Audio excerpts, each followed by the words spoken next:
Assalamualaikum warahmatullahi wabarakatuh. Bersama saya Melva Yola STMM pada mata kuliah Psikologi Industri dengan materi analisis jabatan. Selamat datang di channel Rumah Ilmu Teknik Industri. Saya dari Prodi Teknik Industri Fakultas Sains dan Teknologi Universitas Islam Negeri Sultan Syarif Kasim Riau. Hari ini kita berbicara mengenai analisa jabatan. Moto the right man on the right place at the right time seringkali kita dengar, di mana orang yang tepat pada tempat yang tepat di saat yang tepat. Di sini ada unsur place, yang mana unsur place di sini dalam psikologi industri dimaknai sebagai jabatan. Sebelum kita membahas apa itu analisa jabatan, kita akan bahas dulu mengenai unsur, tugas, dan kedudukan. Unsur yaitu komponen paling kecil dari pekerjaan seperti memutar, menggosok, menekan. Dimana untuk mahasiswa teknik industri yang sudah mengambil mata kuliah perancangan sistem kerja, itu kita bisa lihat kita menggunakan beberapa peta, salah satunya peta tangan kiri, tangan kanan ya. Di peta kerja itu yang menuliskan dengan rinci elemen-elemen pekerjaan. Untuk beberapa pekerjaan memang dibutuhkan sampai kita merinci elemen-elemen pekerjaan tersebut, seperti pekerjaan merakit misalnya. Oke, kita lanjutkan berikutnya. Tugas adalah sekumpulan dari beberapa unsur pekerjaan, baik berupa kegiatan fisik atau mental yang diperlukan dalam pelaksanaan pekerjaan. Untuk beberapa pekerjaan tidak memerlukan rincian sampai dengan unsur-unsurnya, cukup hanya tugas-tugasnya saja. Seperti misalkan pekerjaan customer service, cukup dituliskan apa saja tugas-tugasnya tanpa harus menuliskan dengan rinci unsur-unsur dari pekerjaannya. Kedudukan adalah sekumpulan tugas yang dilakukan oleh seorang pekerja, yaitu keseluruhan kewajiban dan tanggung jawab yang dibebankan kepadanya, sehingga jumlah kedudukan biasanya sama dengan jumlah pekerja.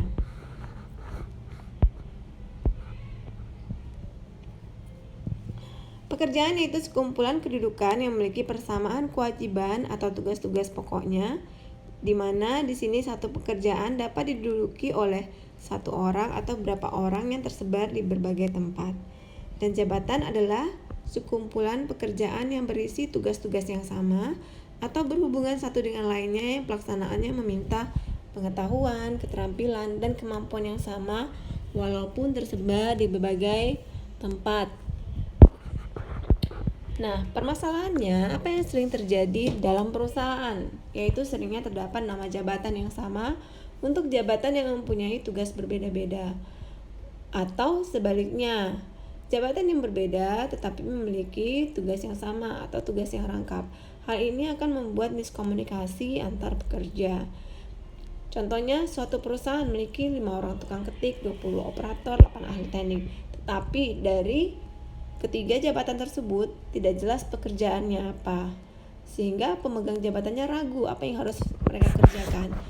Dan bisa jadi apa yang dilakukan operator teknik juga dilakukan oleh ahli teknik, dan ini bisa menimbulkan kerancuan dan miskomunikasi. Jadi apa sebenarnya analisa jabatan? Yaitu kegiatan mencatat, mempelajari, dan menyimpulkan keterangan-keterangan atau fakta-fakta yang berhubungan dengan masing-masing jabatan secara sistematis dan teratur. Jadi kegiatan mencatat dan mempelajari serta menyimpulkan keterangan-keterangan ini sangat bermanfaat sekali, utamanya ilmu ini untuk mahasiswa teknik industri yang mungkin nantinya menduduki terutamanya jabatan di HRD. Tapi juga sangat bermanfaat bagi mahasiswa yang nanti juga ingin berwirausaha, karena ketika kita berwirausaha dan kemudian di perusahaan kita itu kita memiliki beberapa jabatan yang harus diisi oleh pekerja, kita harus bisa menguraikan dengan jelas uraian jabatan dan spesifikasi jabatannya, sehingga kita bisa mendapatkan seperti moto tadi, the right man on the right place at the right time. Nah, cakupannya apa saja yang harus dicatat pada analisa jabatan ini, yaitu apa yang dilakukan oleh pekerja pada jabatan tersebut, jadi pekerjaan yang dilakukannya. Kemudian wewenang dan tanggung jawabnya. Mengapa pekerjaan tersebut harus dilakukan? Bagaimana cara melakukannya? Alat-alat dan bahan-bahan yang digunakan dalam pelaksanaan pekerjaannya. Kemudian juga berapa besar upah dan lama jam kerja, pendidikan, pengalaman, dan latihan yang dibutuhkan, keterampilan, sikap, dan kemampuan yang diperlukan untuk melakukan pekerjaan tersebut, serta kondisi kerja dalam melaksanakan pekerjaan tersebut. Untuk apa analisa jabatan ini dilakukan? Jadi ada beberapa peran atau keutamaan dilakukannya analisa jabatan ini. Pertama yaitu untuk proses rekrutmen, seleksi dan penempatan tenaga kerja, sehingga kita bisa menempatkan orang yang tepat di tempat yang tepat tadi. Jadi orang atau pekerja itu bisa melakukan pekerjaannya dengan optimal karena memiliki memang kualifikasi atau pendidikan pelatihan yang memang dibutuhkan untuk melaksanakan pekerjaan tersebut. Yang kedua, menentukan besarnya upah. Dari analisa jabatan ini bisa dilihat beban kerja dari jabatan tersebut, dan ini akan menentukan besarnya upah untuk jabatan tersebut.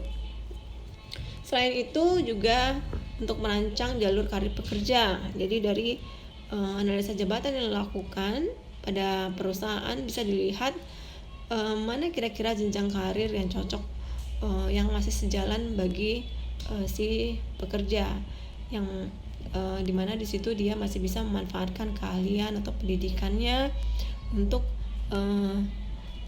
karir berikutnya. Kemudian yang keempat, menetapkan beban kerja yang pantas dan adil.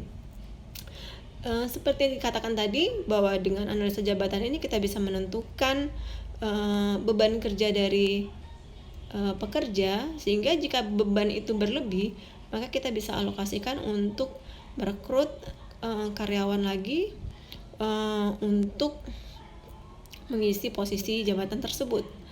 Yang kelima yaitu merancang program pendidikan dan pelatihan yang efektif. Dengan diketahuinya memang uraian jabatan dan spesifikasinya, kita bisa menentukan kira-kira pelatihan apa yang paling tepat diberikan kepada si pekerja sehingga dia bisa bekerja dengan optimal. Berikut adalah aplikasi dari analisa jabatan untuk perencanaan sumber daya manusia pada tingkat manajerial, profesional, dan teknikal.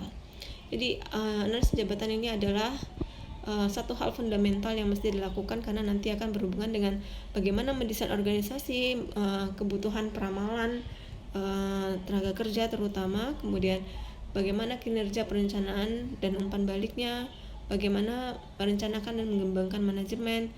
Tadi seperti yang dikatakan, bagaimana merancang pendidikan dan pelatihan pendidikan dan pengembangan tenaga kerja, merancang jalur karir, seleksi karyawan, serta untuk evaluasi jabatan bagi karyawan. Dari mana informasi untuk pencatatan itu diperoleh? Pertama yaitu pekerjaan itu sendiri. Jadi bisa melalui logbook misalnya. Beberapa pekerjaan itu karyawan atau pekerjanya menulisnya di logbook. Jadi misalkan untuk seorang customer service, dia menuliskan di logbook apa saja yang harus dia kerjakan pada hari itu. Atau misalkan untuk pekerja lapangan seperti kolektor, mereka tidak stay di kantor, tetapi kegiatan di luarnya sana bisa dituliskan ke dalam logbook sehingga atasannya bisa tahu apa saja yang dia lakukan di kesehariannya. Yang kedua itu pekerjaan yang bersangkutan. Yang ketiga, orang yang melaksanakan pekerjaan tersebut, karena ini adalah sumber yang paling baik juga, yang paling paham bagaimana melakukan pekerjaan tersebut, serta atasan langsung dari pekerja yang bersangkutan. Bagaimana pengumpulan informasi yang dilakukan, yaitu dengan observasi, wawancara, bisa dengan menyebarkan kuesioner tentunya kepada orang-orang yang berhubungan dengan pekerjaan tersebut. Jadi misalkan dengan pekerjaannya langsung, atasannya, atau misalnya dengan bawahannya, atau memang pengamatan langsung kepada objeknya. Informasi yang diperoleh dari analisa jabatan nantinya yaitu nama jabatan, lokasi kerja, rank upah, kemudian juga hubungan kerja dalam posisi organisasi. Jadi dengan siapa saja nantinya pekerja ini akan berhubungan, baik dengan atasan, bawahan, ataupun yang sifatnya horizontal. Tugas-tugas, wewenang dan tanggung jawab yang dibebankan kepada pemangku jabatan, peralatan dan bahan yang digunakan, kemudian kondisi lingkungan tempat kerja dan risiko kerja, serta persyaratan fisik, mental, pendidikan, dan lainnya. Analisa jabatan ini mencakup 2 elemen, yaitu ada yang dikatakan dengan uraian jabatan atau job descriptions, dan yang kedua itu spesifikasi jabatan atau job specification, atau bisa juga disebut dengan persyaratan jabatan. Uraian jabatan yaitu catatan yang sistematis dan teratur tentang tugas dan tanggung jawab satu jabatan yang tulis berdasarkan fakta-fakta. Tujuan dari pencatatan ini yaitu menghindarkan terjadinya beda pengertian dari pelaksanaan pekerjaan tersebut. Kemudian menghindari terjadinya pekerjaan rangkap. Mengetahui batas-batas tanggung jawab dan wewenang masing-masing jabatan. Hal-hal yang perlu dicantumkan yaitu identifikasi jabatan, kemudian ikhtisar jabatan, tugas, pengawasan, hubungan dengan jabatan lain, mesin, dan kondisi kerja. Sementara spesifikasi jabatan yaitu syarat minimal yang harus dipenuhi oleh orang yang menduduki suatu jabatan agar ia dapat melaksanakan tugas-tugasnya dibebankan dengannya dengan baik, yaitu termasuk persyaratan pendidikan, pelatihan, pengalaman kerja, persyaratan pengetahuan, keterampilan, skillnya, persyaratan fisik dan mental. Jadi fisik dan mental di sini ada beberapa pekerjaan yang mungkin membutuhkan fisik tertentu, misalkan seorang SPG mobil mewah. Nah, di sini diperlukan SPG yang berpenampilan menarik atau dengan tinggi tertentu, atau pekerjaan yang membutuhkan kualifikasi mentalnya. Bahkan untuk seorang presiden juga membutuhkan persyaratan mental dengan dilakukannya tes mental. Kemudian persyaratan umur dan kelamin ini yang paling umum dilakukan. Jadi untuk persyaratan pendidikan, jadi misalnya dilampirkan dengan ijazah, sertifikat untuk pelatihan, atau keterangan dia pengalaman kerja sebelumnya. Itu penting untuk dicantumkan ketika si karyawan akan melamar pekerjaan, sehingga perusahaan tahu apakah calon karyawan ini memang cocok untuk mengisi posisi pekerjaan tersebut. Berikut adalah contoh uraian jabatan pada perusahaan Paramita. Jadi pada uraian jabatan itu dijelaskan mulai dari deskripsi pekerjaan. Di sini ada nama jabatan, kodenya, tanggal, penyusun, lokasi, departemen, kemudian fungsinya apa, tugasnya, wewenang, hubungan lini, serta kondisi kerjanya.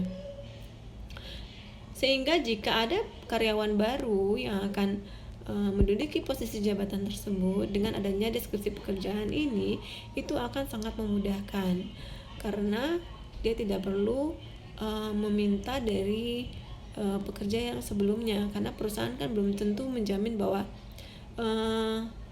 pekerja yang lama itu bisa memberikan ilmunya atau menurunkan semua ilmunya kepada pekerja yang baru. Nah, dengan jelasnya tugas-tugas dan wewenang ini, tentu si karyawan akan lebih mudah melakukan pekerjaannya. Walaupun mungkin karyawannya nanti akan berganti. Demikianlah materi analisa jabatan kita hari ini. Terima kasih. Wassalamualaikum warahmatullahi wabarakatuh.